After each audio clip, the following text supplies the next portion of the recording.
following video is brought to you by Hyper Epics, a bold new anthology series that offers diverse and exciting comic book stories online and soon in print form. Each story is packed with stunning artwork, memorable characters, and captivating stories, quickly becoming a go-to destination for readers worldwide. You can find them online at hyperepics.com. And if you're interested in advertising here on World Class Bullshitters, contact us, worldclassbs@mail.com, and get your product in front of hundreds of thousands of people each month.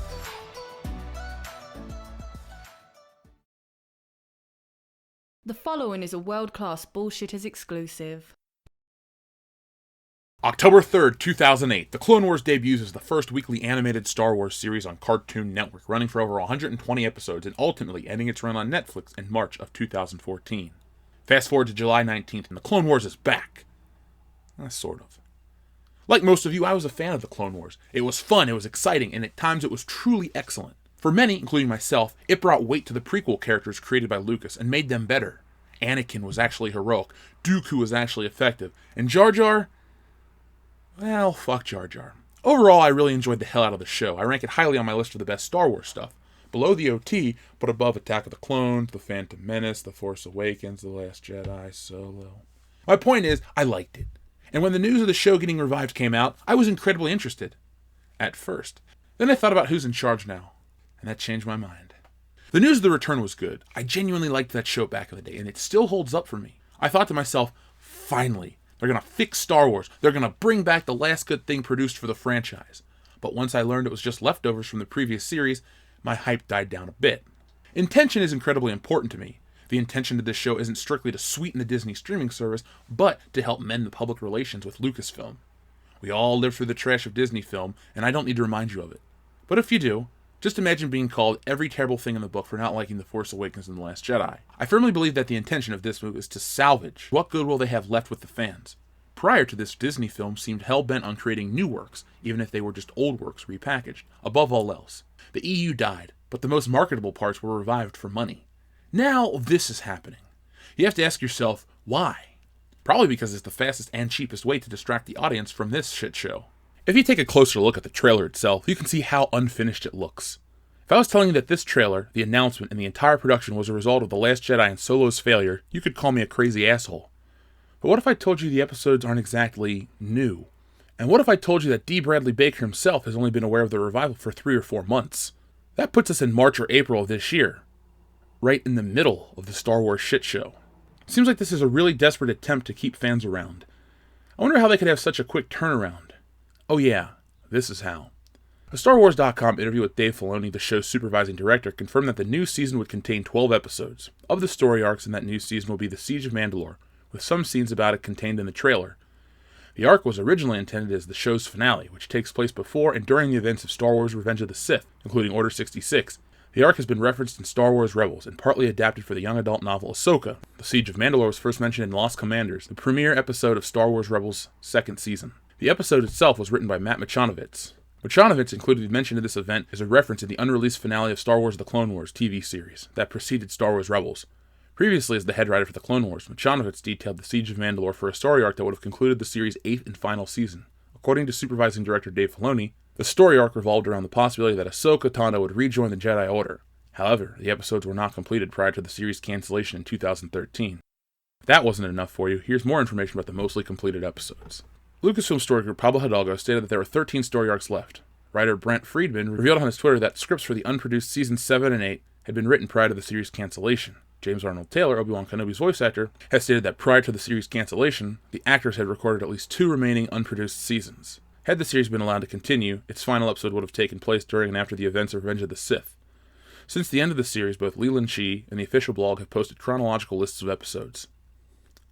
Leland Shee. We talked about him last week on Good Morning Pop Culture. Check that episode out for a list of qualifications for the entire Lucasfilm story group. So dusting off something from the archives during the boiling point of this whole thing seems smart.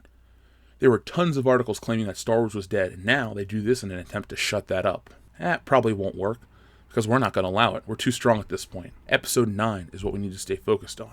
Only a small number of fans will watch this. It could have been a bigger number had Johnson, Kasdan, and Light kept their mouth shut about the fan base for not liking their work. I doubt the writers of the Disney Defense Force will have enough power to make a big impact on the streaming numbers either. Maybe if each of their articles counted as a viewer, then they could help. But this video isn't all doom and gloom.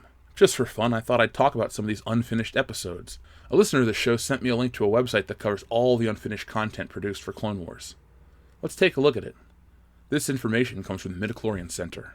So this is the information we know about Season 7, the Bad Batch arc. The names of the episodes are The Bad Batch, A Distant Echo, On the Wings of Kiridax, Unfinished Business. This was going to be the Season 7 premiere. Brent Friedman wrote the arc. These 4 episodes feature Captain Rex leading a group of experimental clone commandos called the Bad Batch, which we've seen in the trailer. Echo is part of this arc. Echo is the clone we thought was dead on Lola Sayu during the Citadel arc of Season 3. Anakin and Obi-Wan are also a little bit in this arc. The action is set on Anaxes and Skako Minor, 2 new planets. Fortunately, like the Utapau episodes, we can watch the Bad Batch episodes online. We can see how Echo is going to look like thanks to sketches from Dave Filoni. And here are some details about it. Jesse is now an ARC trooper. Clone Force 99, called the Bad Batch, has 4 members: Hunter, Wrecker, Tech, and Crosshair. Admiral Trench dies at the end of the 4th episode, killed by Anakin. We get to see the Techno-Union droids, and they can fly. The Battle of Anaxes is intense and probably one of the biggest of the series. The 501st Legion is here. The 212th Attack Battalion, Mace Windu's clones, the 501st Jetpack clones as seen in Season 5, Episode 17, Sabotage, are back in this arc. Echo comes back at the 2nd episode. The fortune cookies of this episode are: battles are over, but the heroes live on. Thank you, Clone Wars fans. Wars are not won with superior weapons, but with superior strategy. In war, there is no such thing as neutrality. Learn from the past, but live for the future. And finally, that's how we're going to win. Not fighting what we hate, but by saving what we love. Okay, thankfully that last one isn't real. Who would ever put that in Star Wars? There's also a Yoda Kashyyyk arc, which functions as the continuation of the Bad Batch arc. We know that Tarful and Chewbacca were there, and this one featured Yoda in a cool way according to Brent Friedman. And here's some concept sketches from Dave Filoni from this arc. There's also going to be a Republic hoverboat in this episode, and here's the concept art. Another arc from this season was the Anakin and Obi-Wan Utapau arc. This arc is the 4-story reel unfinished animation that was released on StarWars.com and are available on the Blu-rays of the Lost Missions. Even if the animation is unfinished, the voices were fully recorded. The names of the episodes are A Death on Utapau, In Search of the Crystal, Crystal Crisis, The Big Bang. They were written by Daniel Arkin. The arc is set on Utapau, planet from Revenge of the Sith, and its main characters are Anakin Skywalker and Obi-Wan Kenobi. It's a kind of fun story. Anakin and Obi-Wan are sent to Utapau after a mysterious death of a Jedi. During their investigation, they find the Suji, a species, are going to sell a giant Kyber crystal to Count Dooku, so they must take this crystal before Dooku does. Obi-Wan and Anakin get their models updated, so they look like they do in Revenge of the Sith, but the other Jedi still have their old sculpts. In Search of the Crystal, there's a very powerful and emotional scene between Anakin and Obi-Wan about Ahsoka leaving the Jedi Order. This was an important scene because the scene deals with Anakin's reaction to the departure of Ahsoka, and he does not take that very well. He is angry about the Jedi Council who turned their backs when Ahsoka was suspected. He also remained angry at Ahsoka because for him, she made a mistake, even though Obi-Wan reminded him that it was not his fault, but it was Ahsoka's decision. Anakin then asked the question if he had been a major disappointment, how Obi-Wan would have felt, and Obi-Wan answers that Anakin will never fail him. This foreshadows the fall of Anakin in Revenge of the Sith. The giant Kyber crystal is a dangerous weapon, absorbing the energy to make it very deadly, and at the end of the arc, Yoda explains that these crystals were used in the Old Republic for a very dangerous weapon of unimaginable power. It is no doubt that we can assume such kind of crystals were used for the Death Star. In this arc, the crystal begins in the hands of the Separatists. Anakin and Obi-Wan have no choice but to destroy it, producing an explosion like the explosion of the Death Star. This episode also features Anakin using blasters. Yes, he's very good at shooting droids. In Search of the Crystal, we witness a scene where Anakin takes down a group of Suji with 2 blasters at the same time. A great moment of action and fun. This arc is a tribute to the original trilogy with references/Easter eggs to it. When Grievous' ship is pushed into space, we're immediately reminded of Darth Vader's ship in A New Hope after the Death Star explodes. There's funny dialogue between the characters that gives some light to the story. Here we are reminded of the original trilogy. This adventure in itself is also an homage to the original trilogy. That all sounds pretty good to me. I'm not going to all of a sudden fanboy out and let emotion trump reason, but the people in charge on Clone Wars knew what they were doing. Speaking of the people in charge, how does Kathleen Kennedy plan to this? What would make her change her tune about what came before instead of creating something new in her likeness? Well, what if she's gone? What if this is the first step in the new direction of Star Wars? What if the moon was made of spare ribs? Would you eat it? I can hope that she's gone. Without her and all the tools she calls a story group involved, the narrative aspect of Clone Wars is free from any of this SJW spin. However, these episodes were produced beforehand, so there's no way she could have changed it. Now I leave you with this. If Kathleen Kennedy and her cronies had the ability to bastardize the Clone Wars, how bad could it get? In the comments below, pitch me your worst ideas for an SJW Clone Wars series. Or you can tweet it to us using the hashtag #NotMyCloneWars. This is going to be fun. So that's it for today. I like the Clone Wars. I liked what came before it, but I don't like the modern state of Disney Star Wars. I guess I should be really happy that this is stuff from the old series just being brought back and dusted off.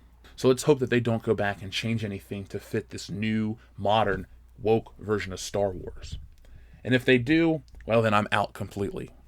But it's not like I was going to pay for the streaming service anyway. I'll be back next time where I talk about The Last Jedi comic book and how they've changed it to appease the fan base. But as a little teaser, why would they even fix it? If the film was such a masterpiece, and the fans were the ones who were to blame, why would Disney go out of their way to change the official canon? Also, while you're down in the comments section, tell me some of your favorite Clone Wars memories. For me, I remember waiting for the premiere back in 2008 with my friend Garrett, who lived down the hall.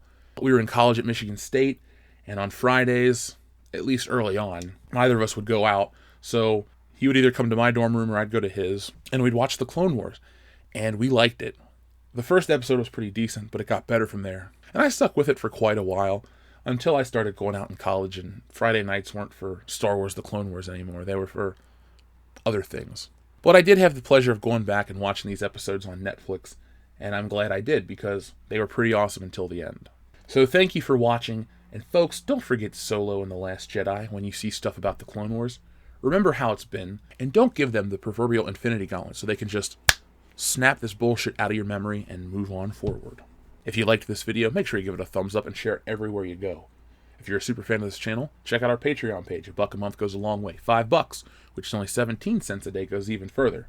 You get exclusive access to digital content, a poster, a t-shirt, and more stuff the higher tiers you go. And if you can't afford that, that's completely fine. I understand. Just join our Facebook page, share us on Twitter, do everything you can to help world-class bullshitters get the word out there. I'll be back next time with more. And guys, we're going to win it by saving what we love.